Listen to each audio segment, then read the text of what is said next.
Megastar Shakib খানের upcoming cinema প্রিন্সের কি চমক দেখেছো ভাই? এখনো তো কিছুই দেখোনি, সবটাই তো বাকি।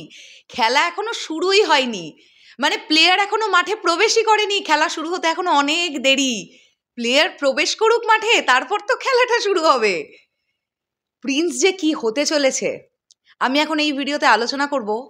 কাস্টিং এর দিক থেকে প্রিন্স এত রিচেস্ট একটা ফিল্ম হতে চলেছে, এ বলবে আমায় দেখ, ও বলবে আমায় দেখ।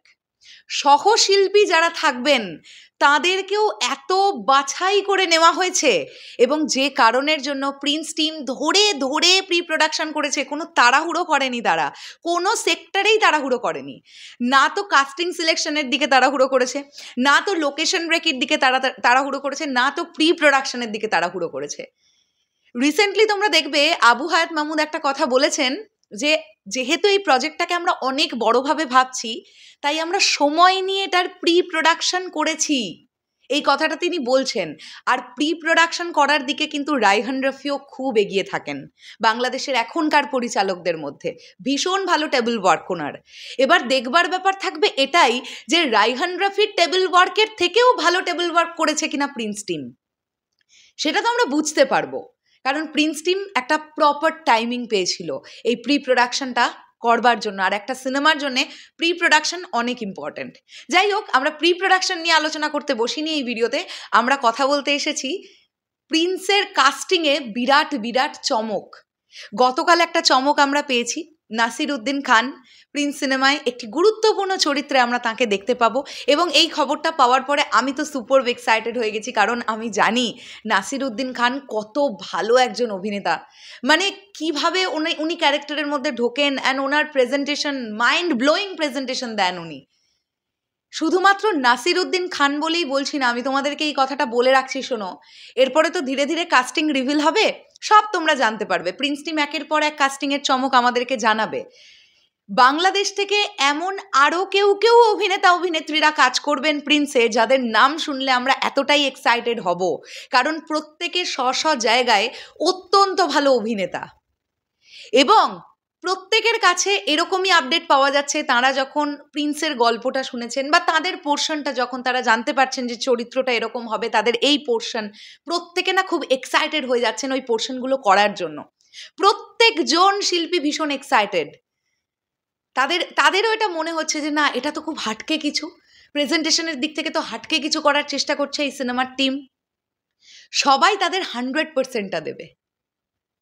আপনারা দেখুন না কত সময় নিয়ে কাস্টিং ডিসাইড করা হচ্ছে প্রিন্সের। ন্যাচারালি আমরা কি জানি যে সবার আগে ডিসিশন হয় নায়িকা কে হবে, ঠিক? মানে মেগাস্টারের বিপরীতে আমরা কাকে দেখব? আপনারা দেখুন, আমরা কত পরে এসে ফাইনাল নায়িকার নাম জানতে পেরেছি। প্রথম থেকে কত রিউমার ছিল। ইধিকা পল, আমি তো বলছিলামই যে ইধিকা পল যদি প্রিন্সের নায়িকা হিসেবে আসেন, এটা কিন্তু এবার ব্যাকফায়ার করবে, কারণ অডিয়েন্সের ম্যাক্সিমাম অডিয়েন্স এবার বলছেন যে ইধিকা পলকে এবার কিন্তু মোনোটোনাস লাগছে। লাগাটাই স্বাভাবিক। কোনো জুটি যদি হামেশাই আসতে থাকে তাহলে সেই ম্যাজিকটা আর ওয়ার্ক করে না। কারণ এটা তো সেই ব্যাপারটা এরকম নয় যে উত্তম কুমার সুচিত্রা সেনের সময় তাঁরাই বারবার আসছেন, আর যখনই আসছেন সেই ব্লকবাস্টারটা হচ্ছে। এখন মানুষ কিন্তু চেঞ্জেস চায়। মানে নায়ক যদি সেম থাকেন, নায়িকার চেঞ্জেস হোক, নায়িকা যদি সেম থাকে, নায়কের চেঞ্জেস আসুক, এইগুলো মানুষ চায়। ডিফারেন্ট জুটি চায়। তো সেখান থেকে দাঁড়িয়ে আমার তো এটা কোথাও গিয়ে মনে হয় তাসনিয়া ফারিন এবং জ্যোতির্ময় কুণ্ডু, তাঁরা দুজনেও তাদের 100%টা দেবেন।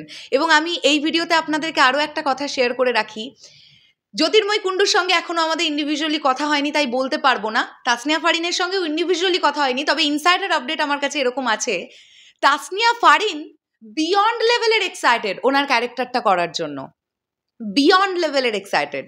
মানে উনি এতদিন এরকম একটা সুযোগের অপেক্ষাতেই ছিলেন, কারণ উনি কি দেখছিলেন যে ওনার যারা সহশিল্পীরা নাট্য ইন্ডাস্ট্রিতে যারা কাজ করেন রিসেন্টলি, তারা কিন্তু মেগাস্টারের বিপরীতে নায়িকা হয়ে যাচ্ছে। যেমন সোলজারে তানজিন তিশা, তাণ্ডবে সাবিলা নূর, এরকম কিন্তু হচ্ছিল। তো সেখান থেকে তাসনিয়া ফারিনের মধ্যেও একটা খিদে জন্মাবে, এটা স্বাভাবিক যে আমি কবে এই চান্সটা পাবো।